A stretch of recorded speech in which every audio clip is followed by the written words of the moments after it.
Praise the Lord. ஆண்டவராக இயேசு கிறிஸ்து நாமத்திலே வாழ்த்துகிறேன். எரேமியா 31:12 படி, அவருடைய ஆத்துமா நீர்ப்பாய்ச்சலான தோட்டத்தை போல் இருக்கும், அவர்கள் இனி தோய்ந்து போவதில்லை. பாருங்க, அழகான தோய்வு. ஒருத்தர் சாவோடு போட்டிருக்கு, ஒருத்தர் மயங்கி விழுதல்னு போட்டிருக்கு. நிறைய பேர் ஓடுற ஓட்டத்தில் மயங்கிறாங்கள, போயா அப்படி டயர்ட் ஆயிடுறாங்க, சோர்ந்து போயிடுறாங்க, தோய்ந்து போகிறாங்க. தோய்ந்துன்னா அப்படி வளவளத்து போகிறார்கள். இதைத்தான் பரிசுத்த வேசு நீ என்ன பண்ணுறதில்ல, இனி தோய்ந்து போவதில்லை.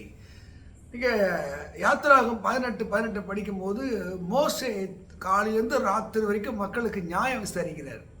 அவர் ஒருத்தரே மெனக்கடுறார். நம்ம கூட சில விஷயங்களை யாரையும் நம்பாமல் நம்மளே எல்லா வேலையும் செய்வோம், நம்மளே ஓடி ஓடி செய்வோம். மோசேக்கு அவரோட மாமனராக எத்தனை சொல்கிறாரு, எப்பா 100 பேருக்கு ஒருத்தணும், 1000 பேருக்கு ஒருத்தணும், 10,000 ஒருத்தணும், ஒரு தலைவனை ஏற்படுத்தி என்ன பண்ண, பொறுப்புகளை பகிர்ந்து கொள்ள. நீ எதுக்கு தோய்ந்து போகிற, டயர்டு ரைட்லாம் முடியல.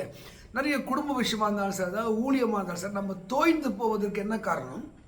நாம் பிறரை நம்பாமை, இன்னொன்று நாம் தான் சரியாக செய்வோம் என்ற ஒரு எண்ணம், மூணாவது இந்த வேலையை நாம் தான் செய்தாக வேண்டும் என்ற உணர்வு.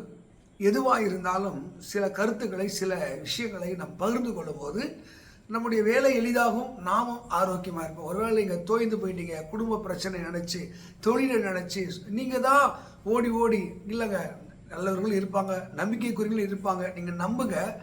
எத்ரோவுக்கு கொடுத்த அந்த மோசே கொடுத்த ஆலோசனைப்படி உங்களுக்கு தேவன் சொல்கிற வார்த்தை என்னவென்றால், நீங்கள் தோய்ந்து போகாமல் நீங்கள் ஆசிரியமாக இருக்கணும்னா சில கருத்துக்களை, சில பொறுப்புகளை பகிர்ந்து கொள்ளணும். தாவீது பல இடத்துல சொல்லுவான், என் ஆத்மா எனக்குள்ளே தோய்ந்து போகிறது. நம்மளை யாரா என்ன சொல்லிட்டா, இல்லை தப்பான நிகழ்ச்சியை நம்ம பார்த்துட்டோம், இல்லை வருத்தங்களை செஞ்சு நம்ம தேடி வருதுன்னா நம்ம ஆத்மா தோய்ந்து போகும். அதனால தான் இந்த ஆத்மா நீர் பாய்ச்சலான தோட்டத்தை போல. சங்கீதம் 119 கூட தாவீது சொல்றார். சங்கீதம் 143 தாவீது 7 சொல்வார், என் ஆத்மா என்னிலே தோய்ந்து போகிறது. ஆத்மான்னு நம்முடைய மனசு, நம்முடைய உணர்ச்சி, நம்முடைய விருப்பம். மனசில் ஒரு சோர்வு வந்துருச்சுன்னு பாருங்க, உங்களால் எதுவுமே செய்ய முடியாது. அதுதான் யோனா புத்தகத்தில் 2 யோனா சொல்கிறார், என் ஆத்மாவிலே தோய்வு உண்டான போது நான் தேவனை நினைத்தேன்.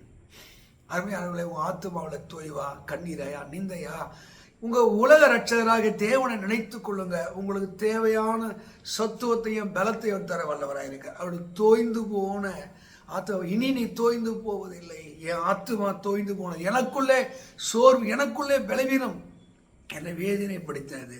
நீங்கள் பிலிப்பு 4:6 நீங்கள் ஒன்றுக்கும் கவலைப்படலை. தோய்ந்து போறதுன்னா கவலை. நீதிபதிகள் 12 வாசிக்கிற மனுஷனுடைய கவலை அவனை ஒடுக்கும். அப்போ நீங்கள் ஒடுங்கி போயிட்டீங்கன்னா, தோய்ந்து போயிட்டீங்கன்னா உங்களால் நகர முடியாது.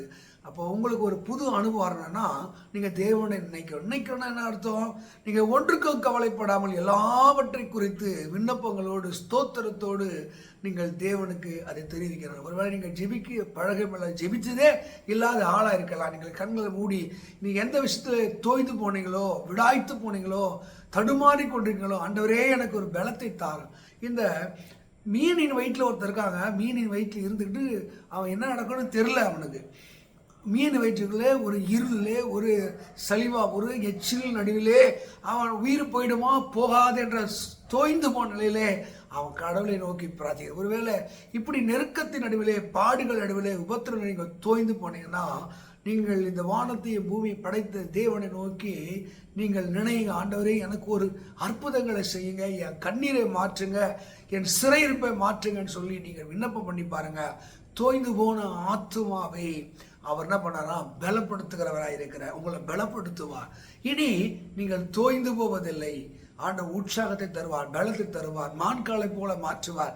இதுவரைக்கும் இல்லாத கனமும் மகிமையும் உங்களை சுதந்திரிக்கும்.